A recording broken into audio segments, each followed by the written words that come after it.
9-cu fəsil. Mən Anna ilə özüm haqqında müfəssəl danışıram.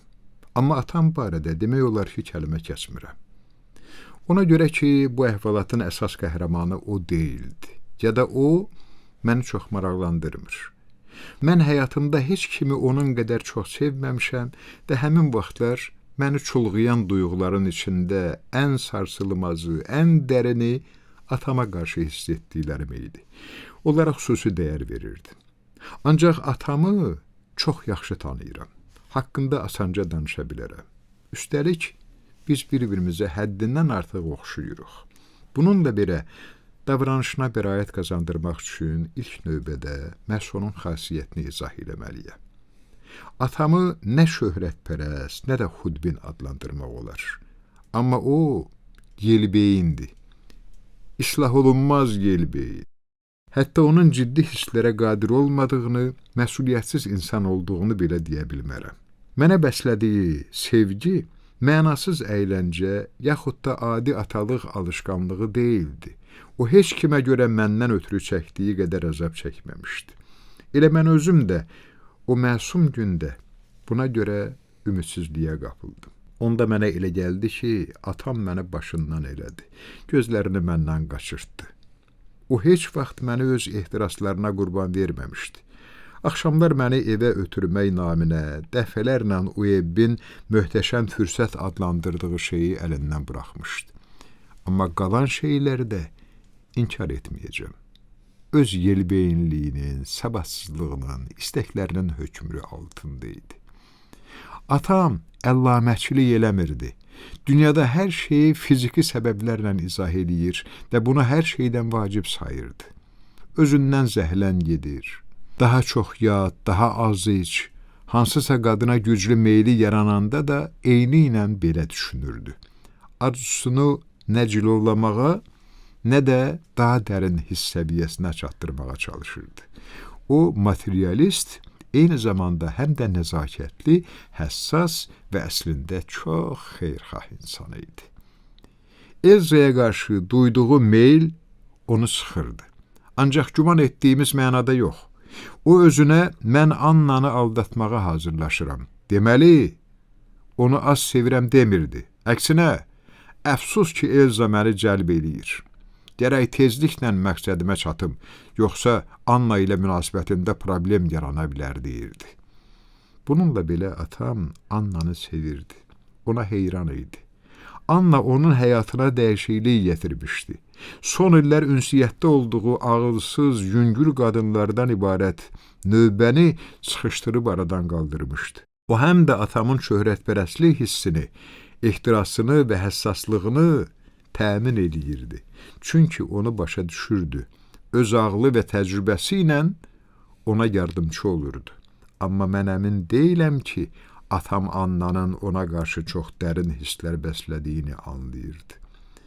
Atam onu mükəmməl sevgili, mənim üçün mükəmməl ana hesab eləyirdi. Ancaq ona mükəmməl həyat yoldaşı kimi baxmaq və bunun gətirdiyi bütün öhdəlikləri üzərinə götürmək atamın ağlına gəlirdimi? İnanmıram.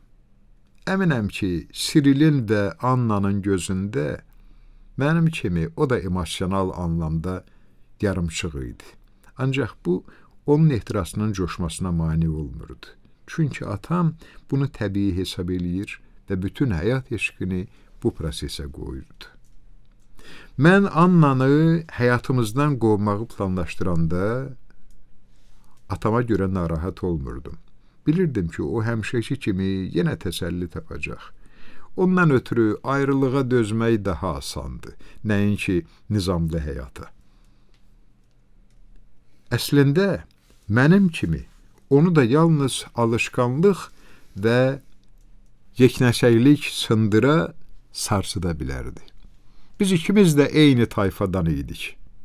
Mən gah özümü inandırırdım ki, bu gözəl, safqanlı köçərilər tayfasıdır, gah da onun miskin, cırlaşmış əyyaşlar nəsli olduğunu deyirdim. Hal-hazırda atam əzab çəkirdi. Hər halda çox dilxor idi. Elza onun üçün keçmiş həyatın Ümumiyyətlə gəncliyin hər şeydən əvvəl isə onun öz gəncliyinin rəmzinə çevrilmişdi. Hiss edirdim ki, onun Annaya, əzizim, mənə bir günlük icazə verin, mən o qızın köməyi ilə sıradan çıxmağıma əmin olmalıyam. Onun bədəninin yorğunluğunu anlayan kimi sakitləşəcəm deməkdən ötürü ürəyi gedir. Lakin o bunu deyə bilməzdi.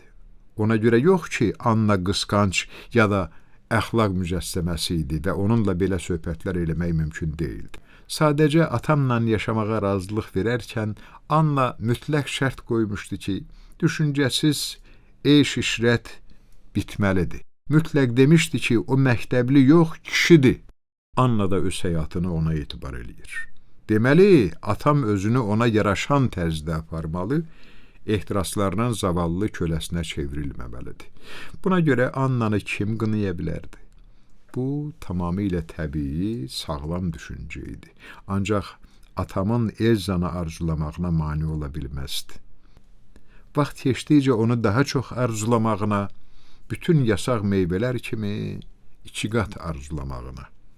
Və təbii ki, o zaman hər şeyi yoluna qoymaq mənim ixtiyarımda idi. Elzaya atamla görüşməyi məsləhət görmək, nə bəhanəsi ilə olursa olsun, Annanı bir axşamlıq Nitsaya ya da başqa yerə aparmaq kifayət idi. Geri qaydanda evdə bizi sakitləşmiş və qanuni sevgisinə ya da hər halda Parisə qaydandan sonra qanuniləşəcək sevgisinə qarşı yenidən məhəbbətlə dolmuş atam qarşılayacaqdı. Çünki Anna başqaları kimi sevgili mövqeyindən qalmaq, yəni müvəqqəti olmaqla da heç vaxt razılaşmazdı. İlahi, onun şəxsi ləyaqət, özünə hörmət hissi həyatımızı necə də çətinləşdirirdi. Ancaq mən nə Elzaya atamla görüşməyi məsləhət görür, nə də Annadan mənimlə Nitsaya getməyi xahiş edirdim. Mən istəyirdim ki, gizli meyl bayra püskürsün və atamı yanlış addım atmağa zorlasın. Mən Annanın bizim keçmiş həyatımıza təkəbbürlü münasibətinə, atamla məni xoşbəxt edən hər şeyə nifrətlə yanaşmağına dözə bilmirdim. Mən onu alçaltmaq yox, bizim həyata baxışlarımızı qəbul etməyini istəyirdim. Qoy bilsin ki, atam onu aldadıb və soyuq başla bu hadisəni şəxsi ləyaqətinə, şərəfinə qəsd kimi yox, sırf cismani şıltaqlıq kimi qiymətləndirsin. Bir halda ki, o nəyin bahasına olursa olsun haqlı çıxmaq istəyir, onda bizim də günahkar olmağımıza icazə versin. Hətta mən özümü elə aparırdım ki, güya atamın əziyyət çəkdiyini görmürəm. Ən əsası, onun ürəyini mənə açmasına, öz müttəfiqinə çevirməyə çalışmasına, Elza ilə danışıqlar aparmağa və Annanı aradan çıxarmağa məcbur eləməsinə yol verməməli idim. Məcburən özümü elə göstərirdim ki, güya atamın Annaya qarşı sevgisini, elə Annanın özünü də müqəddəs hesab edirəm və boynuma almalıyam ki, mənim üçün bu çətin deyildi.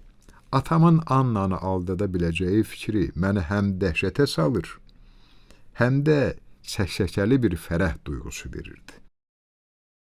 Bu arada biz xoşbəxt günlər keçirirdik.